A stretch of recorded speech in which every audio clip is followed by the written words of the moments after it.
இந்த மாதிரி ஒரு தண்ணி சாறு வச்சு சாப்பிட்டிங்கன்னாக்கா உடம்புக்கு ரொம்ப குளிர்ச்சியாக இருக்கும். இந்த வெயிலுக்கு ரொம்ப நல்லா இருக்கும். வயிற்றில் இருக்கிற புண்ணு, அல்சரு இதெல்லாம் நமக்கு நல்லா கேட்கும்.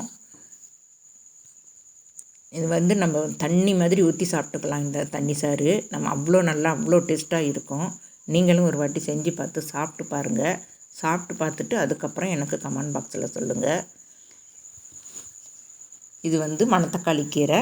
நம்ம ஒரு 4-5 கீரைங்களில் நம்ம தண்ணி சாறு வைக்கலாம். மணத்தக்காளி கீரையில் வைக்கலாம், முருங்கைக்கீரையில் வைக்கலாம், அவுத்திக்கீரையில் வைக்கலாம், குறிஞ்சக்கீரைன்னு ஒரு கீரை இருக்குது, அந்த கீரையிலையும் நம்ம தண்ணி சாறு வைக்கலாம்.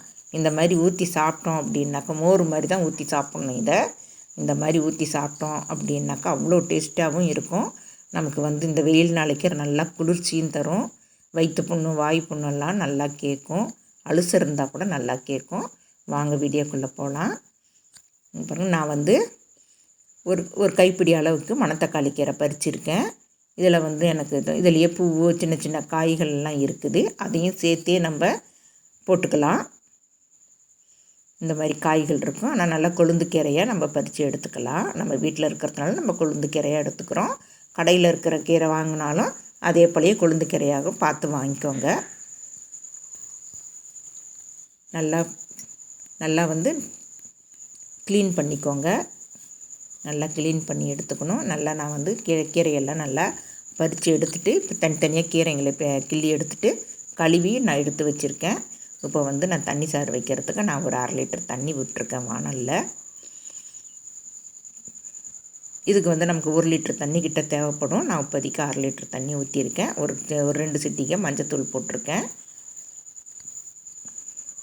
தண்ணி நல்லா கொதிக்கட்டும். ஒரு 1/4 கப்பை விட கொஞ்சம் கம்மியாகவே போட்டிருக்கேன் துவரம்பருப்பு. இது நமக்கு நல்லா வெந்து வரணுன்றது கிடையாது. ஒரு 3/4 பதத்துக்கு வெந்தால் போகிறோம். குக்கரில் வச்சோம் அப்படின்னா நமக்கு குழஞ்சிடும். அப்படின்றதுனால நான் இப்போ டேரெக்டாகவே நம்ம வேக வச்சுக்கலாம். குக்கரில் வச்சிங்கன்னா ரொம்ப குழஞ்சிடும். ஒன்றும் பாதியமாக வெந்தால் போகிறோம். ஒரு 3/4 பதத்துக்கு நமக்கு வேகணும். துவரம்பருப்பு 3/4 பதத்துக்கு வெந்துடுச்சு அப்படின்னாவே நம்ம இதுக்கு தேவையான பொருளெல்லாம் இப்போ போட்டுக்கலாம். தண்ணி சாறு அப்படின்னாக்கா இதுக்கு இந்த பொருள் தான் நமக்கு தேவைப்படும். பச்சை மிளகாய் ஆப்ஷனல் தான். உங்களுக்கு தேவைன்னா போட்டுக்கலாம், தேவையில்லைன்னா வேண்டாம்.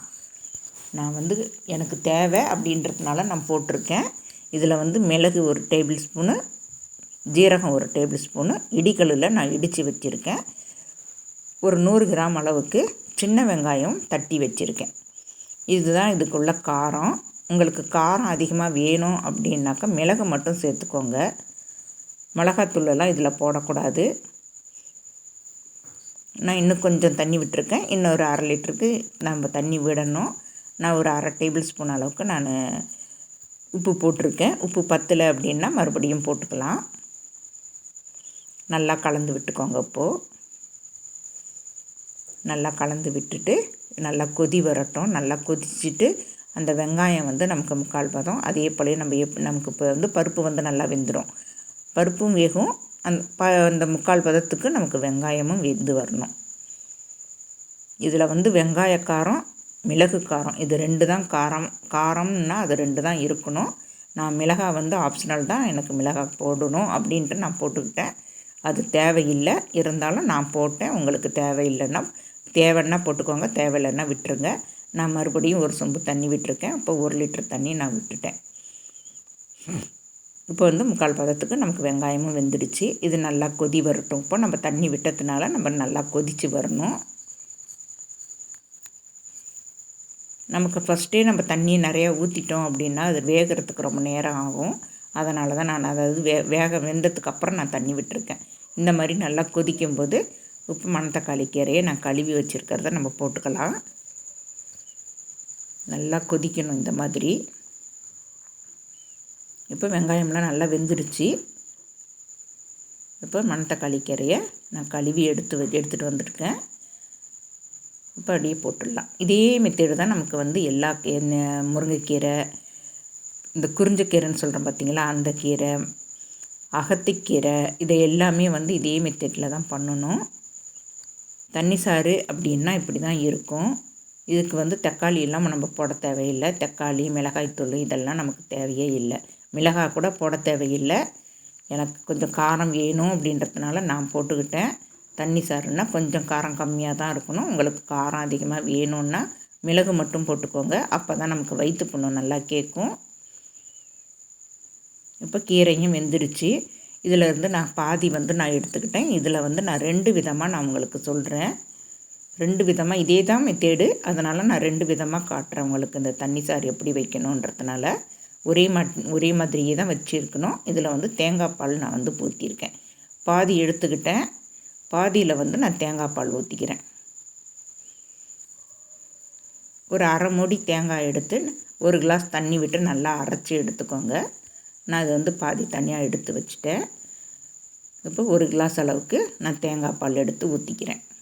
தேங்காய் பால் ஊற்றினதும் நம்ம நல்லா கொதிக்கெல்லாம் விடக்கூடாது. அப்படி கொதி வர்ற பக்கம் ரசமெல்லாம் அப்படி கொதி வரும் பார்த்திங்களா, அந்த டயத்தில் நம்ம இறக்கிடுவோம். அந்த அளவுக்கு நமக்கு கொதி அந்த பபுள்ஸ் வரும்போதே நம்ம வந்து அதை இறக்கிடணும். இல்லைன்னா திரிஞ்ச மாதிரி ஆகிடும். அதனால தான் தேங்காய் பால் ஃபஸ்ட்டு பால் தான் ஊற்றிருக்கேன். இது வந்து தேங்காய் ஊற்றாத தண்ணி சாறு, அது தேங்காய் ஊற்றின தண்ணி சாறு. இதுவும் நல்லா இருக்கும், அதுவும் நல்லா இருக்கும். தேங்காய் பால் போட்டோம்னா இன்னும் நல்லா டேஸ்ட்டு கொடுக்கும். இது கொஞ்சம் வந்து நமக்கு அந்த தண்ணி சாறு அப்படின்னா இப்படி தான் இருக்கும். அது டேஸ்ட்டுக்கோசரம் தான் நம்ம தேங்காய் பால் ஊற்றுறது. இந்த வீடியோ பிடிச்சிருந்தால் லைக் பண்ணுங்கள், ஷேர் பண்ணுங்கள், சப்ஸ்கிரைபர் பண்ணுங்கள், மறக்காமல் பெல் பட்டன் அமுக்குங்க. நீங்களும் செஞ்சு பார்த்துட்டு எப்படி இருக்குன்றதை கமெண்ட் பாக்ஸில் சொல்லுங்கள். இதுவும் நம்ம நல்லா நிறைய ஊற்றி தான் சாப்பிட்ணும். நிறையா ஊற்றி சாப்பிட்டோம் அப்படின்னா அவ்வளோ நல்லா இருக்கும். சாப்பிட்டு கொஞ்சம் நேரத்துலேயே நமக்கு அப்படியே வயிறுலாம் நல்லா புழுந்து போயிருக்கும். வாரத்தில் 1 நாள் இந்த சாப்பிட்லாம். இந்த தேங்க்யூ.